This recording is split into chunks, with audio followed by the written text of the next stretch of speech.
Hello and welcome to Green Hill Garage. In today's episode, we're going to be working on what we believe is a 2002 Yamaha 660 Raptor. Now, we picked this up from auction for $1,000, and we bought it in Dead Row. We don't know exactly what's wrong with it. We're going to try to find out. This thing looks like a nearly new set of front tires.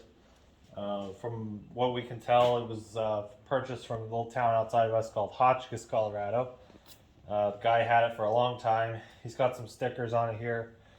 Suspension feels good, as you can see. It's got some rust marks, nothing big. This plastic is in great shape. As you can see, just buffing it, it's going to come out nice once we clean it up. Seat cover's not torn out. Cat already climbed on it. Then we got our clutch. Everything felt good on the transmission. I put it into a gear, rolled it a little bit because there's no recoil starter that I could find on this. So just rolled it by putting it into its highest gear. Engine has compression. I didn't hear any knocking sounds. So it seems like it's shaping up to be a pretty good buy.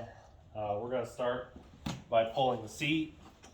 From what we know, it didn't come with a key, so I picked up a key switch for it. We're going to drop a battery in it and see what we get as far as power. We've heard conflicting reports from the auction guys. The guys at the auction said, some of them said all it needed was just a battery. But I'm not really I don't really believe that right off the bat. Hardly anyone ever gets rid of it just for a battery. But you never know, sometimes we get lucky. So I'll get the battery dropped in, guys, and then we'll get our key switch right up here. We'll get this swapped out and see what we got for electronics. Alright guys, so now we're going to go ahead. We got our battery in, we got our key in, we got lights.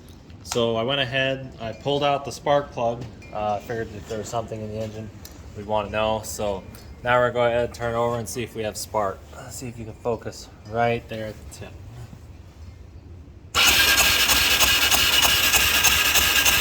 Oh yeah, we got plenty of spark. So spark is looking good. That's a big one to check off the list. So next step, I'll go ahead and put that spark plug back in and we'll get our carburation setup done. Alright guys, we got the spark plug back in. We just checked the oil and topped that off. We have a light fuel leak here because our fuel filter has a crack in it. But we're going to see if we can get it to light off. Yeah, we'll just see what we can do. So turn the fuel to the on position. So we've got a pretty heavy leak. Oh,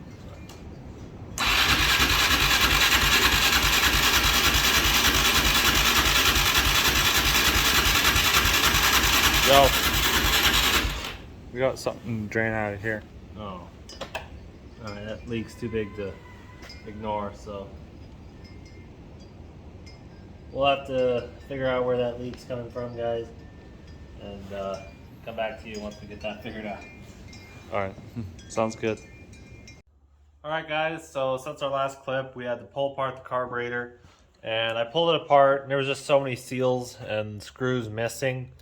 Someone had gotten into it before me, so for $8 more, for 54 bucks, I got this set of carburetors. It's all tied in one unit. So for 54 bucks, got a whole new unit. We just plugged our little reservoir here to it. I also had to get a new lid because it was the wrong size, but it doesn't have any clips, so I just put this piece of wire here to hold it for now. So we're gonna go ahead and see if this thing will start. I'll click this key on here. We're in neutral. Key on, kill switch off. Give it a little choke.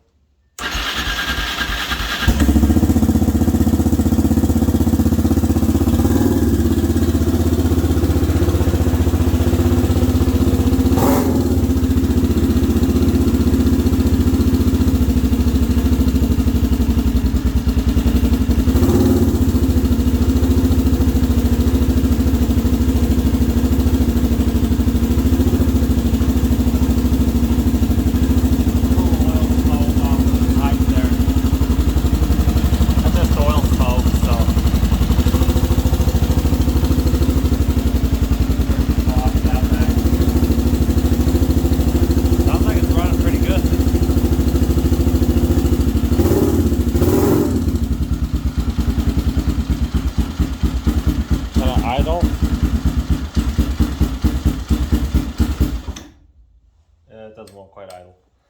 So there you go, guys. We're gonna need to make some adjustments to get it to idle, but it's running, so that's really cool.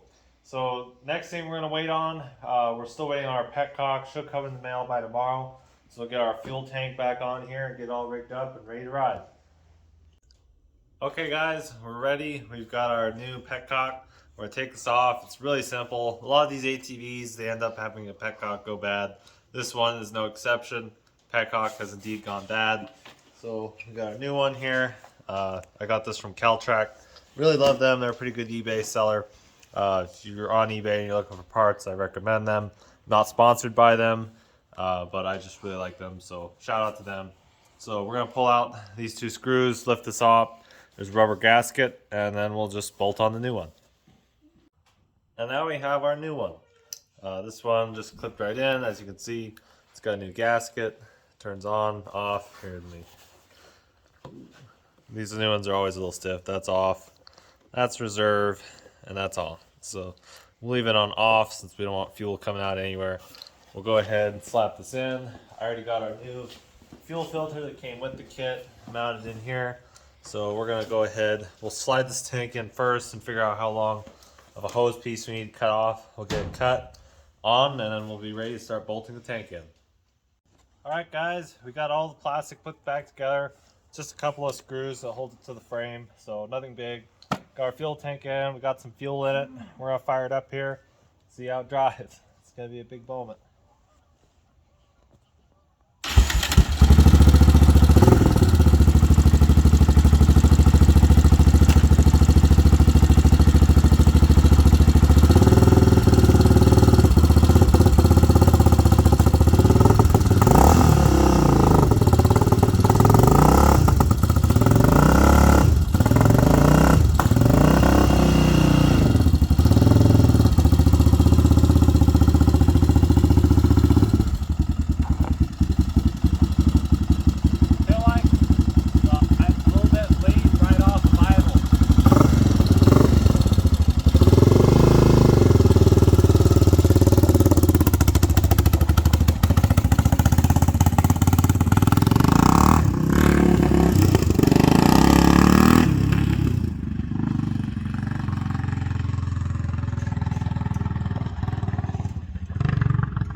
Okay guys, so what we figured out from our first test ride is that we have we got kind of a bog right off of idle, and it sounds lean to me.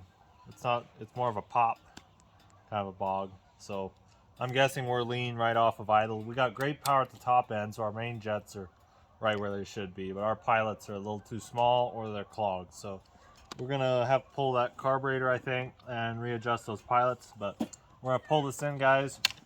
It needs an oil change. Hello, dog. So we'll give it the oil change and we'll show you guys those pilot jets, see what we need to adjust.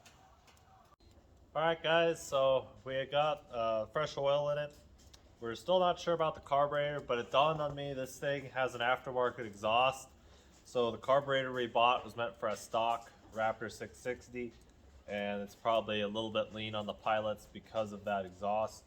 But we're gonna fire it up. The one thing I was also wondering, after digging around doing some more research, there's a switch. There's actually a pair of switches, and so I think maybe that had something to do with it. Why it was backfiring is because it's actually a rev limiter for reverse. So we'll see. I'm gonna fire it up here, take it for a spin. We'll let it warm up, and then we'll show you guys if it improved. So now, guys, what we did, I kept trying to figure out what was going on. I thought it was electrical, so I pulled this little guy here. Is on this sensor. It's that little silver unit. You just push it in. It's like a button. It's supposed to be pushed all the way into a disconnect, and it wasn't doing that. So what I ended up doing is I just took it and went ahead and unplugged it. And I'll fire this up and show you guys. Now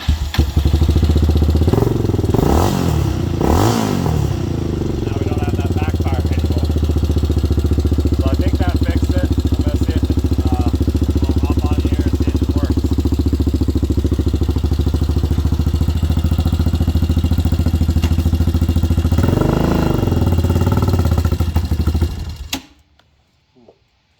Something's still not right. So we'll have to check that other switch, guys, and see what it is. Alright, guys, we're out here with the Raptor. We're at our track. It's horribly bright. I don't have any darker tip goggles. These will have to do. So we're going to try to get it going. We didn't do too well two-wheel drive, but we're going to see if we can't break our track loose. We have about 6 inches of snow on here. We'll see what the Raptor can do.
clog. We need